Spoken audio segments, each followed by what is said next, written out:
अच्छा, सबसे पहले ये बताइए, राजनीतिक मेला है या किसान मेला है? ये किसान मेला है, और अगर किसान मेला है तो इसीलिए इजराइल के और फ्रांस के लोग आए हैं। अगर किसान मेला नहीं होता तो इजराइल के और फ्रांस के लोग शायद यहाँ नहीं आते। मैं तो एक बात कहना चाहता हूँ छोटी सी, कि ये भारतवर्ष में पहला प्रयास है। मीडिया को भी इसको सराहना चाहिए, मीडिया को इसको ताकत देनी चाहिए। हम लोग जो छोटे छोटे सेक्टरों में फार्मर्स बटे हैं, ये प्राइम मिनिस्टर की और चीफ मिनिस्टर की जीत है कि हम ऐसी जगह में, हम अक्सर मेले तराई बेल्ट में करते रहे, पंतनगर में करते रहे, लुधियाना में करते रहे, हिसार में करते रहे। पंतनगर के बाद पूरे पूर्वी उत्तर प्रदेश में ये पहला प्रयास है किसानों का। विशेष क्या चीज़ है इस मेला में? इस मेले में विशेष है कि हमने प्रयास किया है, कोशिश की है कि इन जिलों में एटा, इटावा, मैनपुरी, फिरोजाबाद, फर्रुखाबाद, बुलंदशहर, आगरा और कानपुर मंडल में 27% से लेकर 42% तक ज़मीन बंजर है। इसके लिए हमने इजराइल को कोशिश करी है कि वहाँ बंजर और ऊसर ज़मीन के लिए हमें वो अपनी तकनीक दें, और उन्होंने चूंकि दुनिया में वेस्टलैंड में सबसे ज़्यादा काम किया है और सबसे खूबसूरत काम किया है, और मैं समझता हूँ कि सूचनाओं की दुनिया जो सक्रिय हो गई है, जो छोटी हो गई है, उसको सबका लाभ उठाना चाहिए। आज इजराइल आपके सामने खड़ा है, मैं इसको बहुत बड़ी उपलब्धि मानता हूँ। आप ये बताएं कि आज आपको कितने लोग यहाँ पे लगते हैं, कितने किसान आ पाए हैं? मैंने कहा था, अनुमान लगाया होगा? मैंने कहा था कि 5 लाख लोग आएंगे 2 दिन में, और मेरा अनुमान कभी गलत नहीं गया। इसलिए ये बात आपसे कहना चाहता हूँ कि आज जो आते जाते लोग हैं, सुबह से जो लोग आ रहे हैं, 5 लाख से कम नहीं आएंगे, 5 लाख शायद पार कर जाएगा। आज भी पंडाल की सीमाएं पार हो गई हैं। मैं बेहद खुश हूँ इस शुरुआत से कि ये 30-22 जिलों में बहुत खूबसूरत प्रयास है, और प्रयास की शुरुआत आपने देखी है। मैं समझता हूँ ये किसानों को और बेरोज़गार नौजवानों को एक नई रोशनी, नई कल्चर, नई संस्कृति, नए रिवाज, नई पैदाइश करेगा ये शिकोहाबाद का कृषि मेला। अच्छा, यहाँ पे उत्तर प्रदेश में इतनी बाढ़ आई है और सरकार बहुत कुछ कम कार्य ही कर पाई है लोगों को, उनको रिड्रेसल देने में। बाढ़ का जो स्ट्रक्चर हम लोगों के पास आता है, जो जियो है, वो 30 सितंबर तक सारे फाइनलाइजेशन आते हैं। उत्तर प्रदेश सरकार ने कहीं कोई कोताही बाढ़ में नहीं की। हमने पहले दिन 77 करोड़ रुपया दिया, उसके बाद 102 करोड़ रुपया दिया, उसके बाद इंतरिम रिलीफ 300 करोड़ की बात की, उसके बाद 500 करोड़ रुपए की बात की, उसके बाद 2000 करोड़ रुपए केंद्र से मांगे। मैं समझता हूँ पैसे की हमने कोई कोताही कहीं नहीं आने दी। पूर्वी उत्तर प्रदेश जहाँ विशेष तौर से ज़्यादा बाढ़ आई थी, गोरखपुर मंडल से नीचे उतर जाइए आजमगढ़ की तरफ। मैं बड़े इस बात को सफाई से कहना चाहता हूँ कि नेपाल की नदियों की वजह से हमारे प्रदेश में ज़्यादा बाढ़ आई। जब तक हम और नेपाल एक समझौते पर नहीं पहुंचेंगे, पूर्वी उत्तर प्रदेश हमारा बाढ़ का मुंह देखता रहेगा। इसमें एक लैंडस्लाइड की बात मैं जोड़ना चाहता हूं। हम लोग सिस्मिक जोन में आते हैं, पूरा हिमालयन रीजन हमारा सिस्मिक जोन में आता है। हमारे पहाड़ों की जो उम्र है बहुत नौजवान है, इसलिए वहाँ हमेशा खतरा बना रहेगा, और जब वहाँ खतरा बना रहेगा, फॉरेस्ट कम से कम 33% होना चाहिए, जो हम 19% तक ले गए हैं। जब तक ये चीज़ें पूरी भरी नहीं जाएंगी, बाढ़ को रोका नहीं जाएगा। बाढ़ का रोकने का प्रयास एक दिन का प्रयास नहीं है। बाढ़ पर हमने पिछले 30 सालों में 1959 से लेकर 89 तक हमने 25 अरब रुपया खर्च किया है। फॉरेस्ट हमने कम कर दिया है, 19% फॉरेस्ट है। अगर इसमें हम सारे लोग नहीं बढ़ते, ये एक महकमे की बात नहीं है, मैं अकेला इसमें कुछ नहीं कर सकता हूँ, सारे महकमे इसमें शामिल हैं। उत्तर प्रदेश सरकार कंधे से कंधा मिलाकर पूरा काम कर रही है। और ये किसान मेला भी, यहाँ प्रधानमंत्री के लिए भी एक राहत कोष का अलग बक्सा रखा गया है, मुख्यमंत्री बाढ़ राहत कोष का भी बक्सा रखा गया है। और मुझे लगता है कि उत्तर प्रदेश में सबसे ज़्यादा किसान इस शिकोहाबाद के कृषि मेले में योगदान भी करेंगे। बाढ़ आपको लगता नहीं कि आप डाइवर्ट कर रहे हैं लोगों को इस मेला के थ्रू? मामूली किसान को भी लाभ होगा, बड़े किसान को भी लाभ होगा। जब तकनीक आएगी तो कोई भी रेशा, जब रोशनी की किरणें आएंगी तो कहीं अंधियारा नहीं बचेगा, ये मेरा दावा है। और इस मेले का जो मकसद है, आज खरीफ अभी और रबी दोनों फसलें जब बुआई का वक्त है, इस मेले से किसानों की सारी समस्याएं हल हो गई हैं। किसानों के सारे सवाल सीधे हम तक पहुँचे, एक जिले के नहीं। मैं पूरे आगरा मंडल की बात करता हूँ, पूरे कानपुर मंडल की बात करता हूँ। जैसा गवर्नर साहब ने भी कहा था कि उत्तर प्रदेश में ये शिकोहाबाद किसान मेला एक नई कल्चर को क्रिएट करेगा, और हिंदुस्तान में यहाँ से संदेश जाएगा कि किसान, और मैं आप शायद इस बात को अप्रिशिएट करेंगे कि पॉलिटिकल काम करने के बजाय हमने पहला प्रयास किया है कि इतनी बड़ी सोशल एक्टिविटी, बहुत रैलियां नेता करते हैं, बहुत लीडर्स करते हैं, पहला प्रयास है उत्तर प्रदेश का कि इतना बड़ा काम किसानों का एक सामाजिक फ्रंट पर किया गया है। आपको भी इसको अप्रिशिएट करना चाहिए, आप लोगों को हमें मदद अशोक जी, ऐसा नहीं लगता आपको कि बाढ़ से प्रभावित लोगों को डाइवर्ट करने के लिए आपने किसानों को एक इस तरह ऐसा नहीं है, बाढ़ की बात बहुत कम हो चुकी है, बाढ़ पर पूरा पैसा दिया जा चुका है, बाढ़ पर केंद्र से पूरी राहत मांगी जा चुकी है। अब ये बुआई का वक्त है, ये किसानों के मेला लगाने का वक्त है। ये उत्तर प्रदेश में हम लोगों ने शुरुआत की है। मैं किसान अदालतें लगाता था जब रेवेन्यू मिनिस्टर था, आज मैंने ये किसान मेला लगाया है। मेरी किसानों में दिलचस्पी है, मैं एक ऐसे परिवार से आता हूँ जो किसान परिवार है। ऐसा नहीं लगता कि बड़े किसानों को ज्यादा फायदा होता है? कहा है कि ये किसानों की समस्याओं के लिए बुलाया है। आपके मुखिया, प्रदेश के मुख्यमंत्री जी, आखिर उनको आपने क्यों नहीं आमंत्रित किया इसमें? मुख्यमंत्री जी 5 तारीख को एक बैठक लेने वाले थे, जो आज लखनऊ में ले रहे हैं। विधायकों की विकास की एक बैठक लेने वाले थे, उनका पहले से समय तय हो गया था, इस वजह से यहाँ नहीं आ पाए। उनका संदेश भी आया है। आपने आमंत्रित ही नहीं किया? ऐसा बिल्कुल नहीं है, मुख्यमंत्री जी की पूरा आशीर्वाद है, उनकी पूरी ब्लेसिंग्स इस मेले के लिए हैं, उनका जगह जगह नाम भी है। अच्छा, ये बताइए कि क्या बड़े ही किसानों को इससे फायदा होगा या छोटे छोटे किसानों तक भी इसका फायदा पहुंचेगा? देखिए, मेरा इस बारे में मानना है, जब तक बड़े किसान को फायदा नहीं होगा, नीचे संस्कृति नहीं पहुंचेगी। अगर एक बड़े किसान को फायदा होगा तो दूसरे दिन 10 छोटों को भी होगा, ये मेरी मान्यता है। मैंने आपसे कहा कि इस वक्त किसानों की सबसे बड़ी मांग थी डीएपी की। क्या आप स्वीकार करते हैं कि किसानों के जो प्रॉब्लम्स हैं वो 2 दिन में आप सॉल्व नहीं कर पाएंगे? 2 दिन में एक, मैंने कहा कि नई संस्कृति दी जा सकती है किसानों को, ये समझा सॉल्यूशन। मैंने कहा जैसे किसी चीज का, इतनी बड़ी समस्या का सॉल्यूशन 2 दिन में नहीं हो सकता। समस्या ये शुरुआत है, समस्या मैं मानता हूँ, मैं उन लोगों में से नहीं हूँ जो ये इनकार कर दूं कि समस्या नहीं है। समस्या है, इसीलिए यहाँ मेला लगाया गया है, इसीलिए यहाँ शुरुआत की गई है, इसीलिए इस शुरुआत में जो समस्याएं नई नई मिलेंगी उनके हम सवालों के जवाब देंगे। सब कुछ करना जरूरी है, एक चीज के भरोसे आप किसान को मदद नहीं कर सकते, उन पर भी हम लोग सख्ती से काम कर रहे हैं। ये बेल्ट मस्टर्ड ऑयल की बेल्ट है, उस पर भी हम लोग काम कर रहे हैं। ये बेल्ट डेयरिंग के लिए बहुत मशहूर बेल्ट है। दिल्ली का 40% तेल और 40% सरसों का तेल इसी बेल्ट से जाता है। यहाँ हम लोग चाहते हैं कि नई तकनीक आए। बहुत बहुत शुक्रिया। Thank you. All the cold chain and post-harvest technologies. I right. think it's not all what we could do together, but that are allies we determined together, and that could be interesting to work on. Have there been any official agreements as such till now? Are you acting under some agreements? Are you or working towards some agreements that will actually help this kind of cooperation? There is a general agreement between France and India in agriculture signed in 84, and we regularly have meetings in France and in India. At the beginning of in November, we'll have a general joint committee. There will not be an agriculture one, but the question of agriculture will be discussed. And maybe at the beginning of 99, we will have a special agriculture committee with India here in India, certainly in Delhi. Okay, the difference in the kind of agriculture that is practiced in a developed country like France and a developing country like India, where most farmers live a very hand-to-mouth existence, is huge. Do you think that this kind of cooperation is actually workable, or something can happen given the absolutely alien nature of the technologies that you would be using and the kind of techniques that are practiced in France?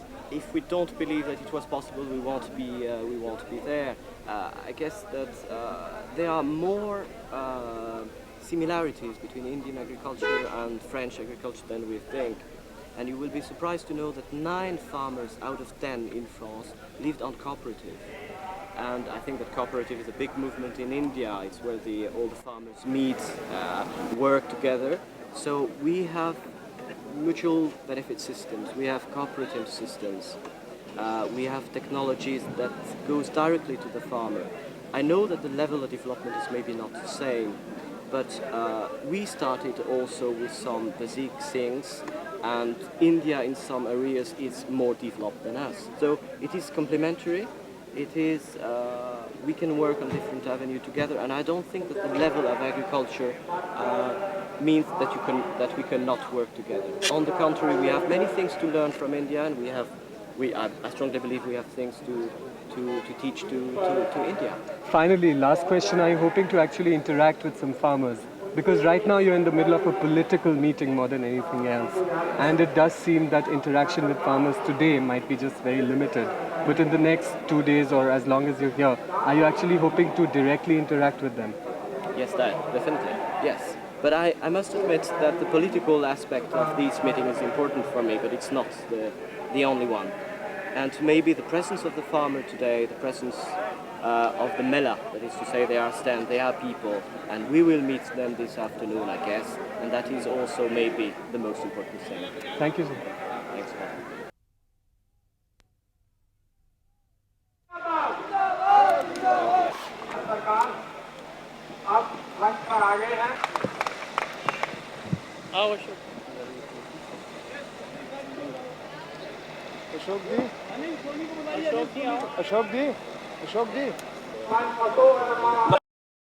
माननीय मंत्री जी, जो नई कृषि नीति के जनक हैं इस देश में, वो आपसे संबोधन करेंगे।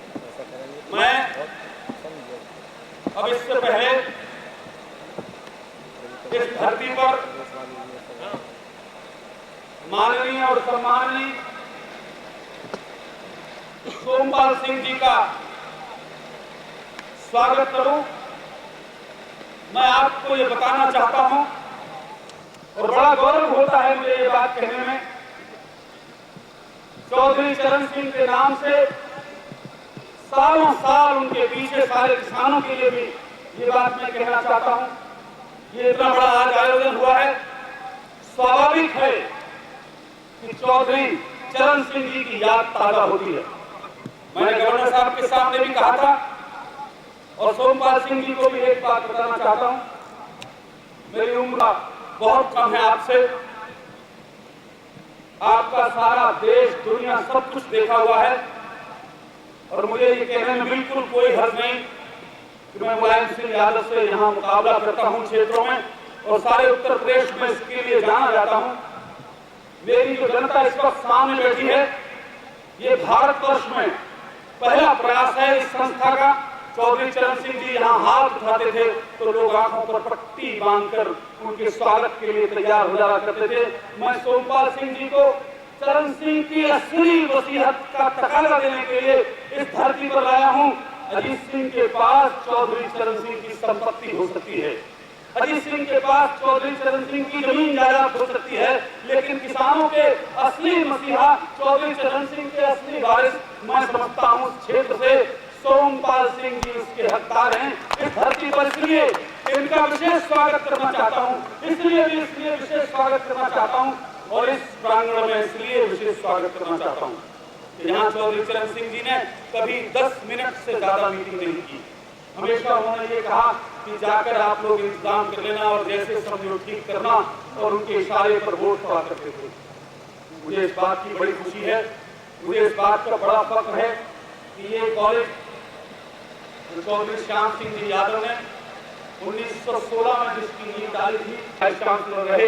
अभी कानपुर यूनिवर्सिटी एग्रीकल्चर के वाइस चांसलर हमारे बीच हैं, अभी आगरा यूनिवर्सिटी के वाइस चांसलर हमारे बीच हैं, राष्ट्रीय संस्थान करनाल के डायरेक्टर हमारे बीच हैं। मैं ये चाहता हूं आज सोमपाल सिंह जी को आने में जो देर हुई है उसकी भी सफाई आपको देना चाहता हूं कि भूटान के किंग 9 बजे आए और अकेले सोमपाल सिंह जी को उनके स्वागत में जाना था। वो बात प्राइम मिनिस्टर के यहाँ से तय हो गई और फिर बड़ा मुश्किल हो गया था सोमपाल सिंह जी का आना। और मैं इसके लिए अपने मित्र मेरे अनिल सोनी जी बैठे हैं, उनको बधाई देता हूं कि वो अपने प्रयासों से किसी तरह से जहाज से उनको लाए। मैं अनिल सोनी जी को भी कहूंगा कि यहाँ की जनता आपका स्वागत करेगी, एक बार जरूर हाथ उठाकर खड़े होकर खिला दीजिए। इसलिए क्योंकि ये हजारों लाखों लोग, सवेरे तो ये पूरा मैदान भरा था, कई लोग जा चुके हैं इस उम्मीद में कि शायद नहीं आएंगे, लेकिन मैं आप सभी लोगों के धैर्य की भी तारीफ करना चाहता हूँ। आपने जो सब्र दिखाया उसकी भी तारीफ करना चाहता हूँ और सच पूछिए तो आपके चरणों में अपना शीश झुकाकर इसके लिए आपको धन्यवाद देना चाहता हूँ कि आप बराबर इस मैदान में सोमपाल सिंह जी का भाषण सुनने के लिए टिके रहे। आज इसलिए आपको ये बात कहना चाहता हूँ कि इस जगह का जो भी इतिहास रहा हो, ये इतिहास जरूर नया निर्मित हुआ है। गवर्नर साहब ने कहा था कि ये कृषि मेला नहीं है, ये कृषि कुंभ की शुरुआत हो रही है। उत्तर प्रदेश में ये कृषि का आंदोलन शुरू हो रहा है। उत्तर प्रदेश में ये कृषि की नई संस्कृति पैदा हो रही है। और ऐसे समय में, ऐसे वक्त में मैं जायज समझता हूँ कि सोमपाल सिंह शास्त्री जिन्होंने क्या क्या किया है, मैंने सब जगह बताया, सारी जगह में नई वो नीतियां सोमपाल सिंह जी यहाँ हैं। मैं एक भी कहीं गड़बड़ कर दूंगा तो वो बात बिल्कुल न्याय संगत नहीं रहेगी। मैं इससे पहले यहाँ करनाल के डायरेक्टर साहब हैं, सब लोगों का तजुर्बा है। ये प्रयास पहली बार हुआ है। इस धरती में वो पहले अंकुर पड़े हैं। इस धरती में आपके प्रयासों से पहली बीज बजे हैं। आज किसान के दरवाजे पर इजराइल भी आया है, आज किसान के दरवाजे पर फ्रांस भी आया है। मैंने हमेशा कहा था ये लड़ाई आपके मान की लड़ाई है, ये लड़ाई आपके सम्मान की लड़ाई है। अभी प्रेस के लोगों ने पूछा इजराइल और फ्रांस का यहाँ को क्या लाभ होगा। मंत्री जी ने कहा है कि ये इस क्षेत्र की नई शुरुआत है। हर जिले में उत्तर प्रदेश सरकार ने कृषि विज्ञान केंद्र देने की बात केंद्र सरकार को भेजी है। माननीय मंत्री जी से हमने भी कहा है कि हमारा इलाका बहुत पिछड़ा इलाका है। ये वो इलाका है जहाँ 27% से ज्यादा, कहीं कहीं किसी जिले में 42-43% बंजर और ऊसर भूमि है। हम चाहते हैं और मंत्री जी से इस बात का निवेदन करना चाहते हैं और ये भरोसा भी दिलाना चाहते हैं कि इस जंग में, इस मैदान में जहाँ की धरती में अपराध बोया गया है, जहाँ की धरती में आतंक बोया गया है, उस धरती में आप जरूर अपने हाथों से किसानों के लिए ऐसे बीज डाल जाएं जिनके पेड़ इनकी छाया और दर्द का काम कर सकें, इनकी छाती पर हाथ रखकर दर्द, इनकी पीड़ा लोगों को पता चल सके। माननीय मंत्री जी, इससे पहले मैं आपको बुलवाऊं, मैं यहाँ करनाल के डायरेक्टर सिंह साहब मौजूद हैं। मैं चाहता हूँ कि वो अपना तजुर्बा बताएं। गवर्नर साहब के सामने वो बताना चाहते थे। वाइस चांसलर पंतनगर यूनिवर्सिटी जो रहे हैं मुदल साहब, उनको भी कहूंगा मैं अपना तजुर्बा जरूर बताएं। और वहाँ किसानों को मैं चाहता हूँ कि हमारे दोस्त सब स्टालों पर बता दें। कई लोगों को अभी पता नहीं चला है कि माननीय मंत्री जी आ गए हैं। माननीय मंत्री जी की महत्वपूर्ण भाषण है, महत्वपूर्ण कृषि नीति में जो परिवर्तन किए हैं, किसानों के लिए ऐसी जागृति का संदेश देकर जाएगा। मैं सब लोगों से करवत प्रार्थना कर रहा हूँ कि यहाँ पर जरूर आ जाएं और अपने कार्यकर्ताओं से निवेदन करूंगा सब लोगों का सहयोग लेकर सबको कहते कहते जाएं, 10-10, 20-20 लोग। जब मंत्री जी की बारी आएगी तब तक सारे लोग मैदान पर आ जाएं। और इससे पहले मैं अपनी बात आगे करूं, मैं सिंह साहब से जरूर दरखास्त करूंगा कि वो मेहरबानी करके इस मेले के तजुर्बे अपने बयान करें। और कृषि विज्ञान केंद्र के बारे में यहाँ जो जमीनें हम लोगों को दी गई हैं फिरोजाबाद जिले में भी और मैनपुरी में भी, वो मैं प्रस्ताव माननीय मंत्री जी को अभी सामने पेश करूंगा। तब तक सिंह साहब से गुजारिश कर रहा हूँ कि वो मेहरबानी करके यहाँ मंच पर आएं और अपनी क्रिया यहाँ जरूर बताएं। हाँ, मैंने परमादरणीय सोमपाल जी, श्री अशोक यादव जी, मंच पर उपस्थित सभी गणमान्य व्यक्ति और मेरे सामने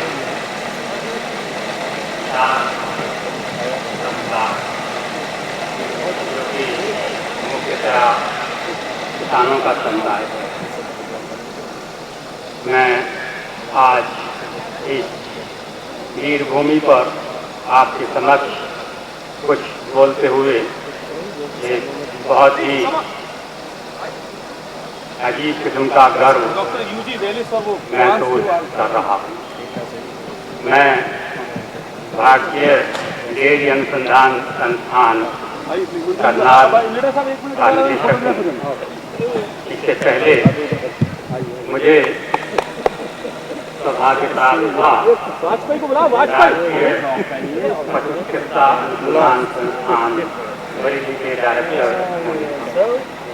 मैं क्योंकि इन दोनों संस्थानों से पशु चिकित्सा और पशुपालन से जुड़ा हुआ हूँ और किसानों का पशुपालन जो कि सबसे दुनिया का पुराना पेशा है, उससे वास्ता है। ये मेरा आपसे बहुत ही नजदीक का मैं आज के इस आयोजन के लिए श्री अशोक यादव जी जिन्होंने इस विशाल सभा का आयोजन किया है, इसके लिए बहुत ही अत्यधिक मुबारकबाद देता हूँ। अब इसके बाद जिनका आप इतनी देर से सुबह से इंतजार कर रहे थे, ऐसे आदरणीय, ऐसे माननीय सोमपाल सिंह जी, जिन्होंने हिंदुस्तान की सियासत में ऐसे कानून जो सालों सालों से हमारा पीछा कर रहे थे, चाहे वो चीनी उद्योग की बात हो, चाहे वो किसान क्रेडिट कार्ड देने की बात हो, चाहे वो फसलों को बीमा देने की बात हो, सोमपाल सिंह जी किसानों के लिए एक नई जागृति, एक नया संदेश, एक नई संस्कृति का आह्वान कर दिया है। ऐसे सोमपाल सिंह जी का मैं शिकागो की धरती पर पूरी जोरदारी से, पूरे सम्मान से, पूरी आंख से और इन शिकागो वालों की तरफ से आपका शुक्रिया अदा भी करता हूं और जोरदार ताली बजाकर माननीय सोमपाल सिंह जी को यहां मधुरी करना चाहता हूं। आदरणीय सोमपाल सिंह जी।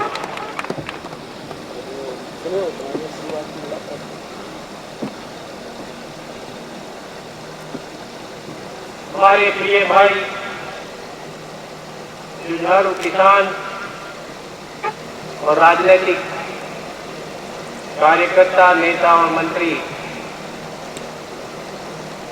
यादव जी, हमारे पुराने साथी ओमपाल सिंह जी लीडर जो सांसद रहे हैं, इजराइल से हमारे मित्र आए मिस्टर यूजी वैलिश, उत्तर प्रदेश कृषि अनुसंधान परिषद के महानिदेशक डॉक्टर मुद्गल, और अभी जो आपके समक्ष बोल रहे थे राष्ट्रीय डेयरी कृषि अनुसंधान संस्थान करनाल, जिसने डेयरी और पशुधन के विकास में अत्यंत प्रशंसनीय कार्य हिंदुस्तान में किया है, उसके निदेशक डॉक्टर किरण सिंह जी, जो खुद बहुत अच्छे किसान है, साथ ही पूर्व विधायक श्री विजयपाल सिंह तोमर और राजस्थान के बहुत ही प्रगतिशील किसान जिला श्री गंगानगर के रहने वाले श्री कृष्ण कुमार जाखड़, सभी किसान भाइयों और नवयुवकों। जैसा कि अभी भाई अशोक जी ने कहा और किरण सिंह जी ने अभी आपको बताया, सारे विश्व में कृषि की प्राचीनतम परंपरा भारत में मिलती है। और ये हम नहीं कहते हैं, जब हिंदुस्तान में ब्रिटिश सरकार थी 1936 में जो रॉयल कमीशन ऑन एग्रीकल्चर बना था, उसने अपनी रिपोर्ट में ये बात अंकित की है कि हिंदुस्तान में 10,000 साल पुरानी तो खेती की परंपरा ज्ञात है, हो सकता है उससे पहले भी रही। यूरोप के देशों में तो खेती करने का काम इन पिछली 5-10 शताब्दियों में ही हुआ है। भारत में ये परंपरा न केवल खेती करने मात्र की थी, बल्कि बहुत वैज्ञानिक परंपरा थी और गांव का जीवन और खेती हमारे लिए केवल आजीविका का साधन नहीं था, हमारी संस्कृति का अभिन्न अंग रहा है। हर गांव में तालाब होना, सिंचाई का साधन होना, प्राकृतिक जैविक खाद के माध्यम से कृषि का उत्पादन बढ़ाना, पशुओं की देखभाल, उनकी बीमारी, उनके लक्षण और पशुओं के रस्ते और पशु पक्षियों की चाल देखकर ये बता देना कि इस साल वर्षा कम होगी या ज्यादा होगी, इस दिन वर्षा होने वाली है, इस दिन तूफान आने वाला है। चांद के चारों तरफ एक घेरा देखकर किसान बता देता था तूफान की उम्मीद है। ये वैज्ञानिक परंपराएं एक दिन में विकसित नहीं हुआ करती, इस परंपरागत ज्ञान का संकलन सदियों के बाद हुआ करता।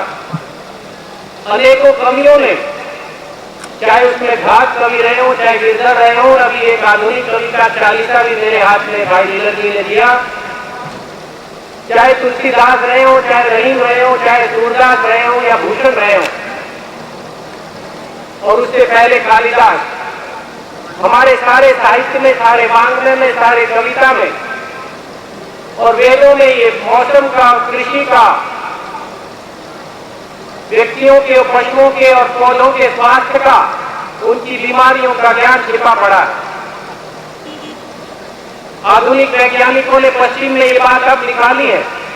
हमारे वेद जिनको पश्चिम के देश भी 5000 साल पुराना तो मानते ही हैं, तो वो लाखों साल पुराने, क्योंकि अगर 5000 साल पहले वो बने होंगे, जिस संस्कृत भाषा में वो लिखे और जितना उसका उन्नत और सुसंस्कृत व्याकरण है, वो एक दिन में विकसित नहीं हुआ करता है कि विकास के लिए लाखों साल लगते हैं। उस वेद में वर्षा कैसे होती है? समुद्रा दर्णवा नदी संवत्सर हो जायत है। किस तरह से समुद्र से अर्णव पैदा होता है, किस तरह से वाष्पीकरण होकर आसमान में जाता है और किस तरह से वो पर्जन्य के रूप में, साफ जल के रूप में पृथ्वी के ऊपर पुनः बरसता है और धरती माँ को, पशु पक्षियों को और मनुष्यों के जीवन और स्वास्थ्य को समृद्ध करता है। ये वेद के मंत्रों में भरा पड़ा। तो ये ज्ञान और विज्ञान, हमारे ज्योतिष के कई हजार साल पुराने पंचांग, आज जिस समय चंद्रमा का और सूर्य का ग्रहण होता है, उसके एक एक पल पल का क्षण का पहले से उसमें अंकित है कि फला किसी को इतने बजकर, इतने मिनट और इतने सेकंड के ऊपर ये सूर्य ग्रहण होगा। जब तक उन्हें तारा न होगा, पृथ्वी की संरचना का, सूर्य के प्रकाश का, जिसको सविता कहा है, जिसको धरती के ऊपर सारी ऊर्जा का स्रोत माना गया है, उसकी उस सारी परंपरा और विज्ञान का ज्ञान नहीं होता तो ये बातें नहीं हो सकती। लंदन में एक मंदिर बना है, स्वामी नारायण संप्रदाय ने बनाया। मंत्री जी, सबसे पहले तो ये बताइए कि इस तरह के जो मेलों का आयोजन पहली बार शिकोहाबाद में हुआ है, इससे क्या फायदा होगा, आपको क्या लगता है? इससे फायदा ये होगा कि जो अनुसंधान और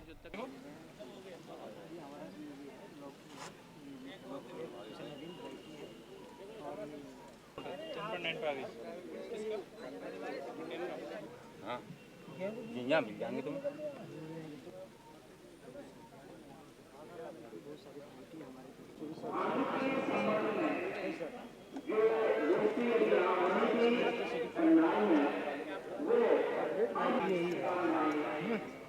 ये थी धान का